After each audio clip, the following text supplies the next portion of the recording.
gamu ye an b'a fɔ a ma ko tamasɛki don tamasɛki min n'an b'a fɔ a ma ko imirad mɔgɔw olu don gamu a bangela décembre kalo tile 30 1964 la ɲinɛ y'a san 50 ani 8 ɲɔgɔn ye ni jate ka ɲi gamu depuis san 6 Gami taara a bɛ fɔ min ma Libi kɛlɛ min bi kɛ armée libyenne na n'an b'a fɔ a ma ko légion verte o ye kɛlɛkɛbolo ye jamana wɛrɛ maaw bɛ don min na a y'o baara kɛlɛ kɛ nka donc gamu donna o la a san 16 a ye kalo 6 kɛ a taara Siri kɛlɛ la a ye Liban kɛlɛ kɛ nka taa Palestine gɛrɛfɛ a ye Tchad ni Libi kɛlɛ nka donc a bolo donna o la nka taa a y'o kɛlɛ kɛ rébellion min kɛra 1990 fo ka na se 1996 la gamu nka donc a sera Mali kɔnɔ précisément en 1988 gamu selen a bɛ fɔ min ma armée révolutionnaire de la libération de l'Azawad n'o ye jɛkuluba tun ye n'an b'a fɔ a ma ko AR la o ɲɛma tun ye gamu en 1994 conflit kɛra kɛlɛ kɛra ani Yad Agali cɛ Yad Agali tun y'a ɲɛmaaba ye donc o farala ɲɔgɔn na faracogo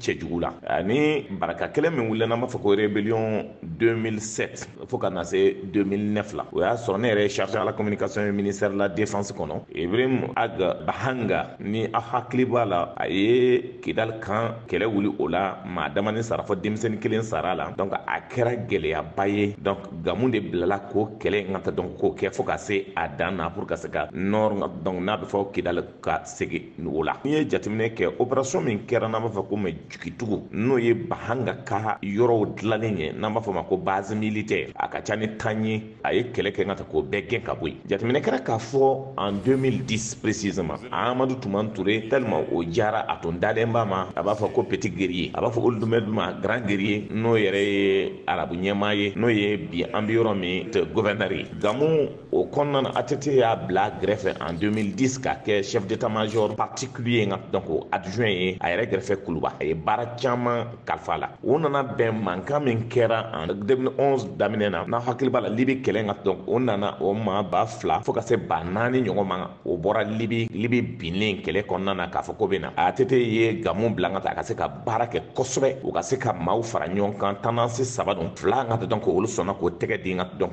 Amadou Toumani Touré ma jateminɛ kɛra k'a fɔ nka o baara in kɔnɔna na tɔw min ma sɔn olu taara MLA la a fɔra ko gamu sigira walasa a ka se ka basigi ani hɛrɛ la nati Kidal mara kɔnɔ ka ɲɛsi sigidadenw olu lakana ani k'u kisi ka u tanga n'u bolomafɛnw ye fana sigida kɔnɔ nka an bɛ yɔrɔ min na sisan gamu ye o mara kɔnɔna den a dɔnnen don ka tɛmɛ i yɔrɔ fɔ nka o hukumu kɔnɔna na a ka baara waleyali o bɛna kɛ cogo jumɛn ani sigidadenw gamu ka siya olu de ka ca imarati ninnu olu de ka ca bi ɲɛmaaya la kalanko la baaraw kɔnɔna na mɛ hali bi gɛlɛya caman b'olu de kan mɛ min don a tora kɛlɛkɛ toujours bolo de la Bamako ma deli ka diya ye hali IBK ka waati la tubabu ye fɛn bɛɛ kɛ ko ka bɔ Tɔnbukutu kɔnɔ tɛ k'a bɛna maaw fa ka ban a bɛ Kidali fanfɛ tuma min ko k'a bɔ yen donc o baara min kɛra fo ka na se bi ma kɔsa in na ani min bɛ fanga la o tun ma ɲɔgɔn faamuya dɔɔni mɛ Ala nana ka kɛ nin na ka kɛ sababu ye k'a nommé ka kɛ général ye c'est que a bɛ segin so de mɛ n'i ye jateminɛ kɛ hali bi olu fɛ jɔnya ninnu barika ka bon kosɛbɛ tan dɔ la a ye n tala mɔgɔ a ɲɛmaa yɛrɛ a y'o minɛ otage la o ye négociation de kɛ pour que a ka se ka bɔ a bolo o gɛlɛya nana ka kɛ o ni IFRAS ninnu ni ɲɔgɔn cɛ fo ka na se waati dɔmani ma parce que ale tun bɛ fɛ ka kɛ chef